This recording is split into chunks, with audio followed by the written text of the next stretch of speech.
Welcome back, everyone. This is Jeff from the Overwatch team, here with another developer update. Today we're going to be talking all about Season 2. Now there's a lot of information with Season 2, so I'm not going to cover every single detail here, but you can rest assured that we'll have more information not only in the patch notes, but as we get closer to launch of Season 2 and coming off of the PTR, we'll have even more information available to you. So let's start with the things that I think matter the most to you guys. First off, skill rating. What we learned with Season 1 was that not every aspect of skill rating felt really good to most players. So one thing that we think we got wrong in Season 1 is that we chose a scale of 1 to 100 to represent skill rating. And this was wrong for a couple of reasons. One of the reasons was that when you went up or down, sometimes you went up or down a fraction of an amount. And it wasn't always clear to you how much you were going up or down or why you were going up and down. So that felt off and weird to people. The other thing was that the number itself is sort of ingrained in us. Like, for example, in our system, a person with a 60 skill rating is actually an amazing Overwatch player. If you had 60 skill rating, you were in the top 6% of all Overwatch players, but it didn't feel like that. We see that 60, and a lot of us go back to our old school days and go, oh, what did I get, a D on this? 60 is terrible, but in fact, 60 was an amazing skill rating. So what we're doing for Season 2 is we're putting the scale on a 1 to 5,000 scale. So that way there will be no more fractional updates. You're not going to go up or down, half or a quarter of a skill rating anymore. You'll go up whole numbers from now on. We're also just trying to take the focus a little bit away from skill rating. We want skill rating to be that gauge of where you're at as a player. How am I performing right now on any given night or during any given play session, but we don't want that number to be the thing that you associate with you as a competitive player more than anything else. So right now in Season 1, what we're seeing is a lot of people saying things like, oh, I'm a 52 skill rating player. I lost my rating last night. I dropped to 51. I was really upset. There's almost this association of a player being a certain number. And we kind of want to disassociate that a little bit. We want you to realize that the skill rating is naturally going to go up or down as you're playing competitive matches. It's a very normal thing. The system is calibrating towards, where you are as a player. So what we've done is we've created tiers around the different skill ratings. And I'm not going to list them all out. There are 7 of them. They have names like bronze, silver, gold, etc. They go up from there. And roughly they cover about 500 skill ratings. So for example, gold goes from 2,000 to 2,499, would represent a gold player. And what we want to do with the new system is try to focus you more on, I'm a gold player. I'm on average playing at a gold skill level. And sometimes my skill rating goes up or down, but I generally think of myself as a gold player. Or when I see a silver player or a platinum player above me, I have a general idea of what their skill level is or how they should be playing the game. The cool part of the tiers that we're going to do is at certain tiers, we're not going to let you drop out of that tier. Except for the 2 highest tiers, which are Master and Grandmaster, all of the other tiers, once you achieve that tier for the season, you will remain in that tier for the season, even if your skill rating drops below where that tier, what you initially had to do to enter that tier. We feel like this will feel better for players.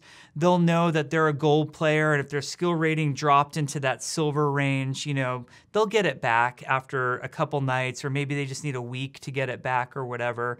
But we don't want to have that debilitating feeling that players have when they lose something in the game. Right now, that 52 skill rating player feels just terrible when they drop down to 51. We want to get rid of that feeling. And then you guys saw with the end of season rewards, we always do these based on high water marks. So your end of season rewards for competitive points will all be based on what tier you reached, however high you got in the tiers, the highest watermark.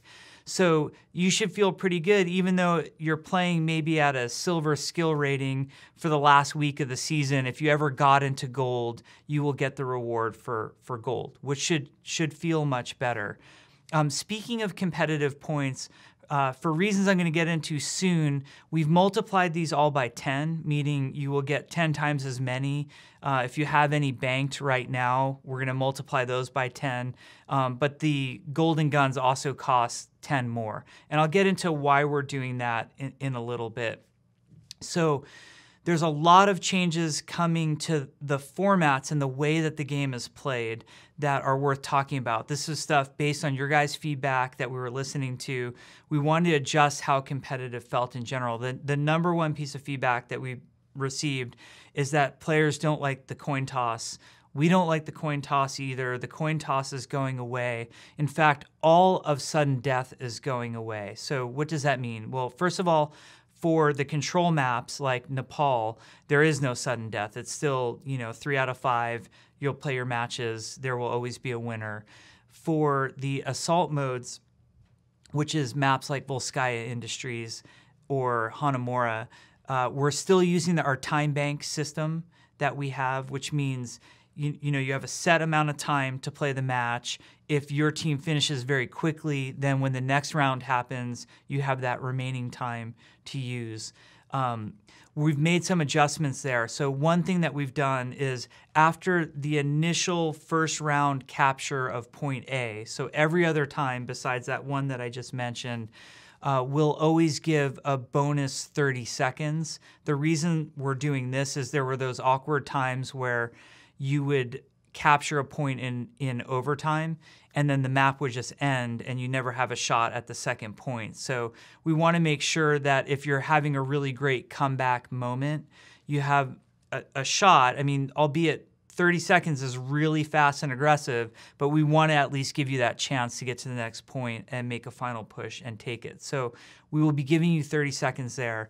On the flip side, where we used to give you 2 minutes of bonus time when a match would run out and you'd be below 2 minutes, let's say you had 30 seconds left when your team took it, we used to bump you up to 2 minutes. That's only going to be a minute from now on. So we're getting more aggressive with the time. We saw the capture times that you guys were posting, and we're doing our tuning around that. So you'll only have a minute from now on when we do give you bonus time. The other thing we're trying to do with the bonus time is make it as fair as possible. So if we give one team bonus time because they didn't finish within the allotted time of the match, we will give that bonus time to the other team. Even if the other team has 6 minutes left and the first team has 30 seconds left, we'll bump the one team up to a minute, and then we'll give that extra 30 seconds to the team that had 6 minutes. We know that it's time-based, so it needs to be fair to both teams for it to be time-based. So that's what's coming to Assault. The exciting thing for us is the time bank system, like I mentioned, will also be coming to what we call our hybrid game mode, which is maps like Numbani or Kings Row, as well as the full payloads, which are maps like Dorado and Gibraltar, for example. The time bank system will come to those. So if you push the payload all the way to the end and have 3 minutes left, you will get another round to now see how far you can push the payload.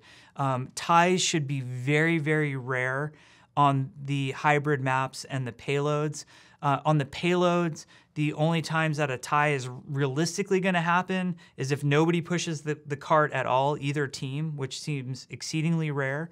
And then on hybrids, ties will only happen if nobody initially captures the payload. So, for example, on Kings Row, if nobody takes point A on either team, that would result in a tie. We know that ties are not entirely satisfying for players, but what we've learned over the months and months of iteration on competitive mode is that sudden death is not satisfying for players. It always feels like one team kind of got the bum end of the deal. So we want to make sure that we have ties instead of sudden death, but ties are very, very rare. I mentioned before that we did that multiplication to competitive points, and this is so that we can give both teams at least some competitive points for a tie. It won't be as much as a win, but we want you to get something for that time investment. So there will be ties from now on. Ties should be very rare. But we think overall the time bank system coming to Escort and Payload will make those modes way more exciting and way more competitive. One concern that players had was that the whole competitive experience, like an entire match, might be too much time. So we looked for a lot of opportunities. For example, within Assemble Your Heroes, as one of the examples, for places where we could trim time. The initial Assemble Heroes time is what it's always been, but subsequent Assemble Your Heroes, we've trimmed down that time quite a bit. I just want to address a couple other concerns that we'll be hitting with Season 2. We had some concerns about players grouping in widely disparate skill ratings, meaning you might have a level 40 player grouped with a level 70 player. I'm sorry, not level, skill rating. So we're addressing this problem. We're getting way more aggressive with how close you can be to one another. When it goes onto the PTR, in our new skill rating system, which is 1 through 1,000, you can only be within a skill rating of 500. We're going to see how players feel about this. If it's too aggressive, we'll loosen up on it a little bit, but you have to realize what we're fighting with here is the desire for people to play with their friends versus the unfairness of widely disparate skill ratings grouping with one another. So it's a tricky place for us to get to in terms of balance. We're hoping those of you who play on the PTR and group with friends kind of give us your feedback about what you think that right number is. That's something that's not terribly difficult for us to iterate on. So we'll be looking at that. The other thing that we'll be introducing with Season 2 was something that people were concerned about. This is only going to affect really the top-end players, but I know everybody was concerned about it, and that's skill rating decay. So if you are a master or grandmaster skill rating player, as well as diamond, you will now be subject to skill rating decay. And what that means is if you don't play competitive Overwatch for 7 days, you will lose 50 skill rating every 24 hours. And that has a floor. You will only go down to the bottom of diamond. It's not like you will drop all the way to the bottom of bronze.